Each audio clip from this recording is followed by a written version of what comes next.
D, wait for it, delightful. Check out the name tag. You're in my world now, Grandma. What's up, nerds? So I want to do kind of a review, an overall review of season 1 of WandaVision, and kind of a little bit of a chat about it. I have some feelings about it. I did my episodic reviews about WandaVision, and I like everybody else, I had my theories and stuff, and then I was disappointed with the last episode. I can't tell you how much I was disappointed with the last episode. But I have to say, I wanted to do this review, and it's a little bit later than a lot of people's reviews and stuff, but I wanted to go back and I wanted to rewatch all of the episodes, and I wanted to talk about it kind of in depth and my thoughts and everything, and just how I feel about stuff. And one thing, but before I get into all that, I just want to say that if you like what I do here and you enjoy independent content here on YouTube, please consider subscribing to my channel. YouTube is always changing up their algorithms, and small channels like mine usually get pushed to the back of the line, and it sucks. So I please ask that you like, share, and subscribe, and I thank you in advance. And I please ask you to do this to any small YouTuber that you guys like. If you like their content, hit that like button on their videos, subscribe, and watch their videos, because that's where they get money and they can get monetized and all that good stuff. And I support small content creators. You have no idea how many good people there are out there that put out really good stuff, and they're just not getting noticed. All right, so now that I've done that, let me talk about WandaVision. Ultimately, I thought the show was great through episode 8. In my own feeling about the finale, I have to say it's one of disappointment. The question I think that we're all asking ourselves is, seeing it being debated online, and whether or not it was a disappointment, or did we think? I think WandaVision in a way put a hex on us, the audience. And in that, it was almost too good, in that we brought so much of what we wanted it to be, what we thought it was gonna be. And at the end of the day, it was a show about Wanda, and we wanted to make it about the entire MCU. And I wonder why I think there's going to be, a lot of, like spilled ink, in the weeks, to come.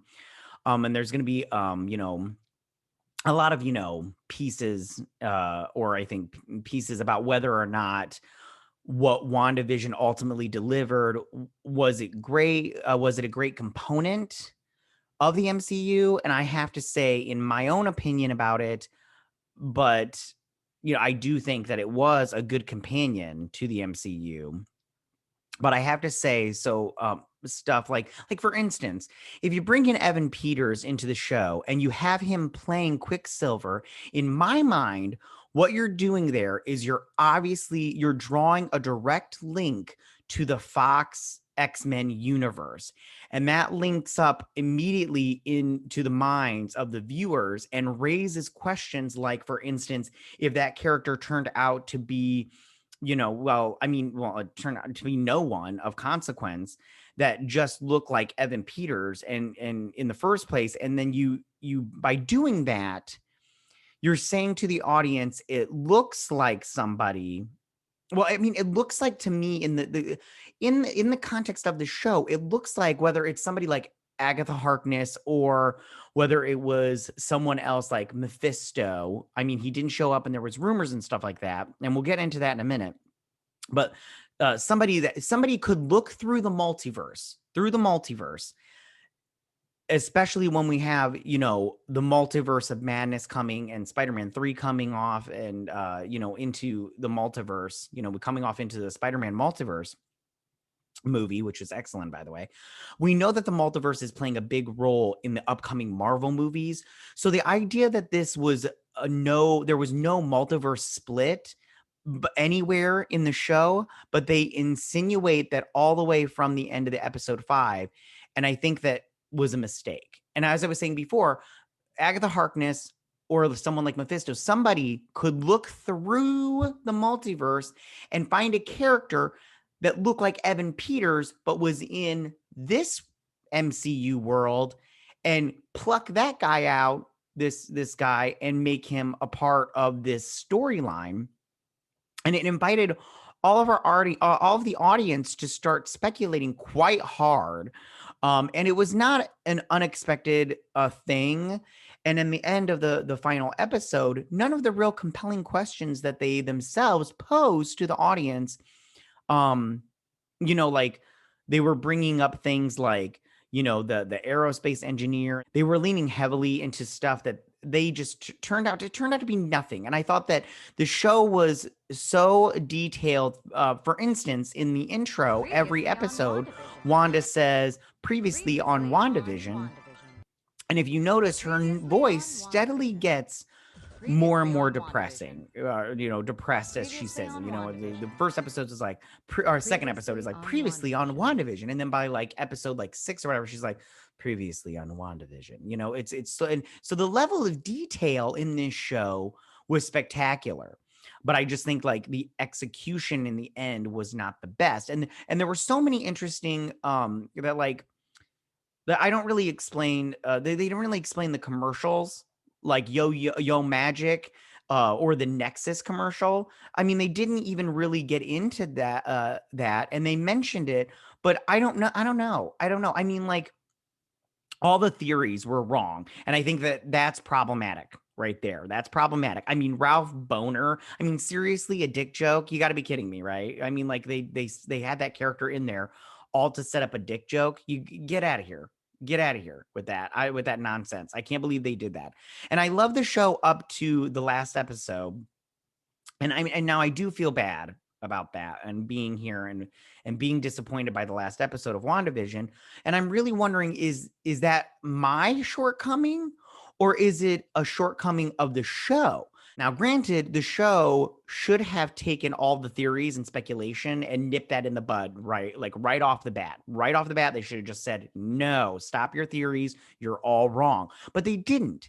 They didn't do that, and they just let it run rampant. And again, is it our fault that we had expectations, or is it the show's fault that they didn't deliver on said expectations? And I have to say, I blame the show, because I don't blame the show. I blame the show not for the theories. I blame them for not nipping in the bud, but I do blame them for setting up expectations and then not delivering on those expectations. For instance, the aerospace engineer. They mentioned it. They didn't, and real quick, going back to the theories, I just want to say I had a theory, and I'm pretty sure other people had the same theories, because there's, 8 billion people on the planet. I'm pretty sure I'm not the only one that had this idea. So I had the idea of, when she's all like, my contact and everything, I thought her contact would be either Hank Pym or Scott Lang. And I thought that they would, because I thought that the rover that she drove in episode 5, 6, I don't remember, I thought that looked a lot like the quantum vehicle. So I thought that that would be her contact. A lot of people thought the aerospace engineer would be Reed Richards. I didn't think that, because they haven't even cast for that, and I'm pretty sure they would want the director of that film to cast, and Kevin Feige. But I was wrong, and that didn't disappoint me because I was wrong. It disappointed me because they set this up and then they didn't deliver on something special. And I'll go into that more a little bit, because the actors have a part to play in this too, because they lied to us, and they are to blame for that. But also, I had the theory of that Mephisto was that the town Westview was actually New Salem, and that Mephisto was feeding off of magic, because everybody in the town was a witch of some sort, and he was feeding off of their magic, hence the Yo Magic commercial. And he was feeding off their magic, but he was only doing it a little bit at a time, because he knew that they weren't powerful enough magic users, that if he just sucked it all off at once, he'd go hungry. And that's the thing, he needed to feed off magic constantly, kind of like Galactus. But he just did it in this one town, because there were so many magic users that he was just feeding off their magic a little bit at a time, having a little nosh here and there. But when Wanda showed up, it was like a buffet. And he was all like, how do I? And that's why he wanted her to have kids, because he's like, maybe one of them would be a magic user. And how do I get more for my buck kind of thing? And, that's, and that was my theory, that Mephisto was controlling this whole thing, having her make this town so he could, feed off of her. And he could constantly do it because she was just, whatever. And if she made another magic user, he could just, more num. Anyways, so I was wrong. And that doesn't bother me. Like I said, that was on me. I was wrong. That's on me. But what the show didn't do is deliver on a lot of things that they set up. And they did, like, for instance, like I said, the witness protection character. Jimmy Woo shows up at the beginning of the show, and the only reason you have him checking out a witness protection person is so you can have Jimmy Woo in there and then make him a part of the story. That's fine. I could have had Jimmy Woo in there, but you didn't have to set up a thing that you didn't deliver on. Also, going back to Ralph and Evan Peters, like I said, you have Evan Peters in there, and then you have him be a totally boring person. I mean, what a waste of Evan Peters. I like Evan Peters. He was a good Quicksilver. I don't want the X-Men, the Fox X-Men in the MCU. But like I said before, when you bring him in there, you set him up as Quicksilver. That says to me that, I'll just say Agatha Harkness because she was the bad guy. But that says to me that somebody on that show could look through the multiverse, which you did not set up in any way. Maybe you did it in that end scene, in the final scene, but you didn't set up the multiverse at all in this show. But that somebody could look through the multiverse, see that Evan Peters Quicksilver in the Fox X-Men universe, pluck out the person that's in the MC universe and make that person your Quicksilver. But you didn't do anything like that. You just had him be Ralph Boner so you could set up a dick joke. That's on the show, 100%. That's not on me. I didn't make him Quicksilver. I didn't cast Evan Peters and make him Quicksilver. You did that. You're the one that set up the connection, and my mind automatically goes to that because you set it up, not me. Also, the multiverse really bothered me because, like I said, it's coming and they didn't set up anything. And another thing was they said this, Kevin Feige said that this would directly tie into Doctor Strange 2, Multiverse of Madness. And I go, how? I mean, if she's the villain in, she was the villain in this, I think so. But how is the setting up anything? I mean, we have to wait until we see the movie, but I don't think they're going to deliver on that promise either because they haven't delivered on anything else. So I think that's just going to be another thing too. Like she's just going to show up and they're just going to kind of, tie it in there, but it's like not very well. But we'll see. And Feige, I trust, but at the same time, I'm very skeptical. Also, what really bothered me was the actors and the actresses on the show lied. The woman that played Dottie, I can't remember her name off the top of my head. I never watched Buffy, so I don't know. But she said that her character was important. I can't remember her exact quote. I can, if you need me to send you the article, I believe it was on Screen Rant. Don't quote me on that either. But I will totally link it to you. I remember reading it, but she said that her character was important. She lied. She's a big liar. Her character was not important. She was a regular Joe on the street with a kid. I mean, she only had 2 or 3 scenes, she was in episode 2, big in episode 2. And then she had that one scene in the finale. And that was it. I mean, the rest of it was just her in the background. So she wasn't important to the story, to the show at all. She wasn't important at all. Also, Paul Bettany said that he had worked with an actor that he had never worked with before. And it was like a secret star and everything. You know who it was that Paul Bettany had never worked with before that was a secret star? It was Paul Bettany because of the white vision in the show. He lied. I mean, like, come on. That was such a crappy thing to do to fans and the audience that you're going to sit here and play games like that and then not deliver on it. Because I'm sorry, the white vision wasn't that big of a reveal in my opinion. So then the last one was Elizabeth Olsen when she said there was a Luke Skywalker size cameo. That's a lie. I'm sorry. There was nothing in here that made me think that was a Luke Skywalker size cameo. When I saw Luke Skywalker on the screen, I freaked out. I was like super like, oh my God, this is the best thing ever.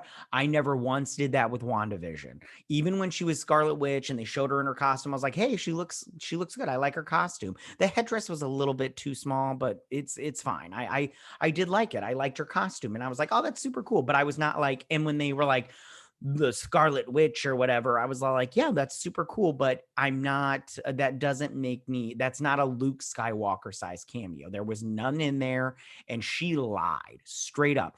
So therefore, I say it's the show's fault and the people on the show for doing that to the audience, not us. We didn't lie about the characters and stuff. We just made up theories that ended up being wrong. In saying that, I think that the beginning of the show, I didn't like the first 2 episodes, and I didn't like it because it was the sitcom thing. And that's fine. But the thing is, that's fine because in episode 3, they started to switch it around. One thing I didn't really like either. Well, let me go back to the first 2 episodes. So the first 2 episodes, I didn't like them, but I did respect these 2 episodes in the sense that they were doing something different. I liked that part a lot. I liked how they were going old school. And I liked how they were just, saying, hey, this is what we're going to do. We're leaning into it for these first 2 episodes. Even technically the 3rd episode, they leaned into it. And I did appreciate that. And I did respect it. But I didn't like really the first 2 episodes. I did like the 3rd episode because of the very last scene. And then from 4 up until 8, the show was great. It was so good.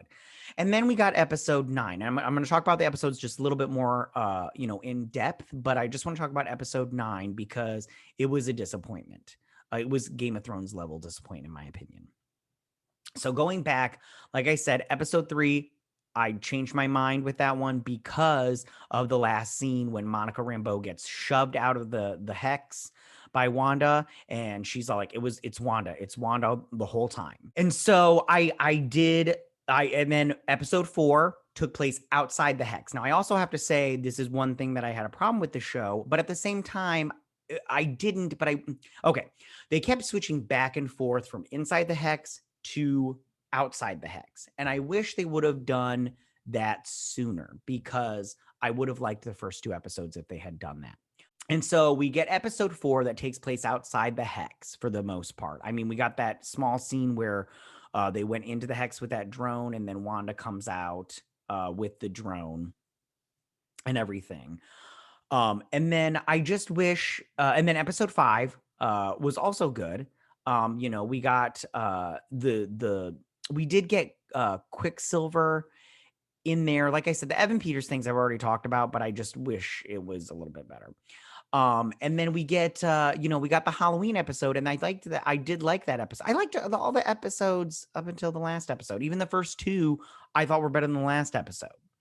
But I did think that there was just a lot of misdirects that they didn't. I mean, they zigged and zagged so much that you were just like, what is going on here? Now, in defense of the show, they did say Elizabeth Olsen said it was going to be weird. This is something that they haven't done before. But at the end of the day, it was still white bread. They did not step out of the box in the ending. She didn't break open the multiverse, and I've already talked about the multiverse. I'm not going to do it again. And they played it safe. This was so playing it safe. I know if anybody wants to say that they like did something they've never done before and it was so crazy, and I'm like, no, they played it safe, just like they always do, which is fine. It works for them.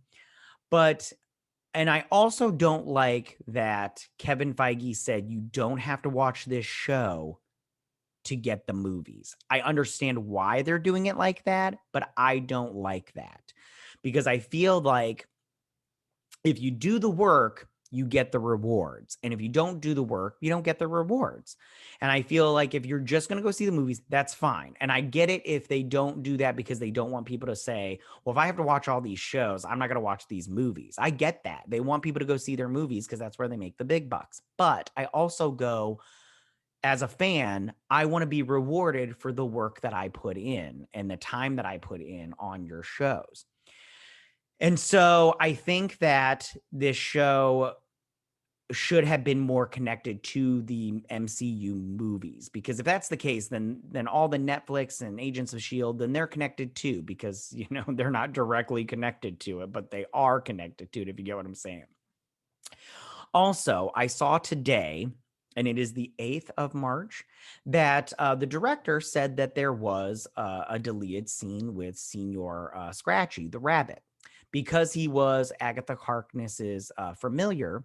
He talked about how there was, and he did this on Kevin Smith and Mark Bernardin's show. I can't remember if it's called Fat Man on Batman anymore, or if it's called something else. I can't remember off the top of my head. But he said that there was a deleted scene, and it was the twins, Monica, Ralph, I think, and Ralph, and Darcy, they all go into the basement to steal the book and everything.